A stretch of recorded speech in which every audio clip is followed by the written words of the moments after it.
Mga pugsaw sa Bacolod City naman, boarding houses sa barangay Sumag, kakaipay nga lugar, ginasikyar na sa kapulisan agon matumod ang posibleng gintiniran sa mga miyembro ng termite gang nga nag-operate sa Bacolod City. Yaring balita nga itong gintutukan.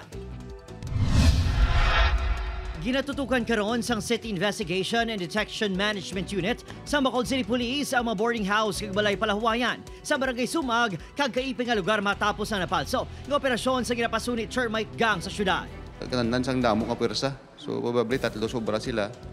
So amo na ang ginasubong na-check naton ang iban nga mga lugar nga naga-board nga mga tao nga bag-o. A month before o 2 months before nga naga-board diri. Nagapating kapulisan niya hindi taga Bacolod City ang nagtuyo nga magpangawat bawod hindi iniisilo sa mga organized crime group sa syudad.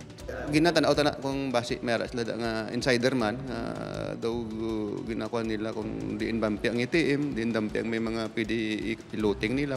Ginabalikan karon sa otoridad ang mga insidente nga konektado sa termite gang.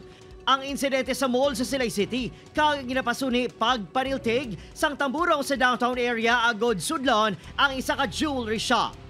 Gamiton man sa barangay Sumag ang ila hotlines agud magbaton sang impormasyon tuhoy sa operasyon sang grupo. Ang mga tsura da nga lagaw-lagaw nga hindi na maglala, basi mga lain mga ginawa, sugil lang sa barangay. Ginakabig tigkiriwi ang bulan sa Agosto o kung pigado ang pagpangabuhi. Nga isa sa ginatanaw nga rason sang pagsakas sang insidente sang pagpangawa. Maging security conscious kita tanan. Nga kung may mga valuables kita, hindi naton basta-basta iwala sa aton nga nga mata. Kag siguraduhon ginaton nga hindi ma-access ang ibang nga tao. Subong adlaw, nakigsapol si Colonel Coronica sa alkalde agud patpaton ang crime incident sa syudad kag kung paano ini masulba.